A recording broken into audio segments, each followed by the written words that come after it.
자, 오늘은 중동에서 벌어질 수 있는 하나의 분쟁이 어떻게 전 세계 경제 전체를 뒤흔드는 나비 효과를 일으킬 수 있는지 전문가들의 분석을 바탕으로 하나하나 파헤쳐 보겠습니다. 모든 이야기의 시작점은 바로 여기입니다. 사진에서 보시는 이곳, 호르무즈 해역, 지구상에서 가장 전략적으로 중요한 바닷길 중 한 곳이죠. 이게 어느 정도냐면요. 전 세계 바다 위를 떠다니는 모든 석유와 가스의 무려 30%가 바로 이 좁은 해협을 통과합니다. 그러니까 세 척 중 한 척은 반드시 여기를 지나간다는 얘기죠. 석유뿐만이 아닙니다. 미래 에너지로 주목받는 액화천연 가스, LNG 교용량의 21% 역시 이 해협에 목을 베고 있는 실정입니다. 그래서 핵심은 이겁니다. 여기서 조금이라도 문제가 생기면 이건 그냥 중동의 지역 뉴스가 아니라는 거죠. 바로 전 세계 에너지 가격, 물류, 그리고 우리 모두의 지갑에 영향을 미치는 글로벌 경제 이벤트가 되는 겁니다. 그래서 오늘 우리가 살펴볼 내용은 이렇습니다. 먼저 이 에너지 길목의 중요성을 짚어보고요. 위기가 닥쳤을 때의 두 가지 시나리오, 그리고 그때마다 중앙은행들이 어떻게 다르게 움직일지, 또 어떤 산업이 웃고 울게 될지, 마지막으로 우리들의 투자 포트폴리오는 어떻게 해야 할지 순서대로 알아보겠습니다. 그럼 이 위기가 구체적으로 어떤 모습으로 나타날 수 있을까요? 전문가들은 크게 두 가지 그림을 그리고 있습니다. 하나는 그나마 가능성이 높은 기준 시나리오, 다른 하나는 생각하고 싶지 않지만 대비는 해야 하는 꼬리 위험 시나리오입니다. 꼬리 위험이라는 말이 좀 생소하게 들리실 수도 있는데요. 쉽게 말해서 일어날 확률은 아주 낮지만 만에 하나 터지면 판 전체를 뒤흔들어 버리는 그런 엄청난 파급력을 가진 사건을 말합니다. 자, 이 표를 한번 보세요. 두 시나리오가 얼마나 다른 결과를 낳는지 한눈에 들어오죠. 특히 유가를 한번 볼까요? 기준 시나리오에선 배럴당 85달러 정도에서 정점을 찍는데 꼬리 위험 시나리오로 가면 130달러를 그냥 훌쩍 넘어버립니다. 이건 단순히 숫자가 좀 높아지는 수준이 아니라 세계 경제가 감당해야 할 충격의 레벨 자체가 달라진다는 뜻이에요.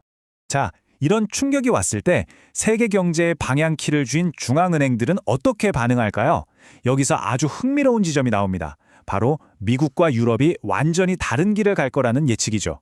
아니, 똑같은 에너지 위기를 맞았는데 왜 세계의 양대 중앙은행인 미 연준과 유럽 중앙은행은 서로 다른 처방전을 내놓게 될까요?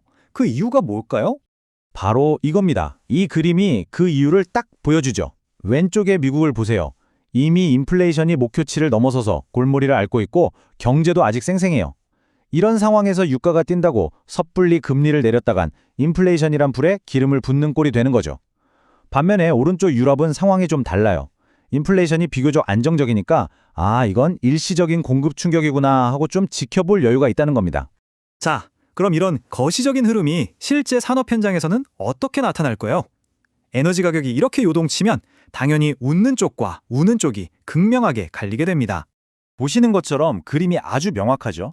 분쟁 지역과 상관없이 에너지를 팔 수 있는 기업들, 또 방위산업체들은 어떻게 보면 이런 위기 상황이 기회가 될 수도 있습니다. 하지만 반대로 항공사나 석유화학처럼 원가가 유가에 직결되는 곳들은 정말 힘들어지겠죠. 말 그대로 직격탄을 맞는 겁니다. 그렇다면 이 모든 상황 속에서 우리 투자자들은 어떻게 해야 할까요? 내 포트폴리오는 과연 안전할까요? 우리가 보통 위기 때마다 피난처로 삼았던 안전자산들 있잖아요. 그런데 이번엔 그 공식이 깨질 수도 있습니다. 이게 정말 중요한 포인트인데요. 보통 경제가 불안하면 국채 같은 안전자산으로 돈이 몰리잖아요. 그런데 이번 위기는 성격이 좀 다릅니다. 공급 문제 때문에 물가가 오르는 그런 인플레이션 상황에서는요. 안전하다고 믿었던 국채 수익률이 치솟는 물가 상승률을 따라가지 못하면서 오히려 내 돈의 가치를 깎아먹는 결과를 낳을 수 있다는 겁니다. 이 표가 그 냉혹한 현실을 보여줍니다. 특히 최악의 상황인 꼬리 위험 시나리오를 한번 보세요. 미국 주식은 마이너스 20%까지 떨어질 수 있고 사모펀드도 마찬가지로 큰 손실을 볼 수 있죠. 여기서 투자 등급 채권의 스프레드가 확대된다는 건 그만큼 채권의 위험이 커져서 시장에서 외면받는다는 뜻입니다. 결국 채권 가격도 떨어진다는 얘기죠. 알리안치 수석 이코노미스트의 이 말이 현재 상황을 아주 잘 요약해 주고 있습니다. 시장의 미래가 단 하나의 길이 아니라 여러 갈래로 나뉠 수 있다는 거죠. 그러니까 가장 가능성 높은 시나리오에 대비하면서도 동시에 모든 판이 뒤집어지는 그런 체제 전환의 순간에도 내 자산을 지킬 수 있는 대비가 필요하다는 의미입니다. 마지막으로 이 질문을 던지면서 마무리하겠습니다. 점점 더 예측하기 힘들어지는 세상입니다. 어쩌면 지금 여러분의 포트폴리오의 가장 큰 위협은 우리가 눈앞에 보인다고 생각하는 위험이 아니라 아예 생각조차 하고 있지 않는 바로 그 설마 하는 위험은 아닐까요?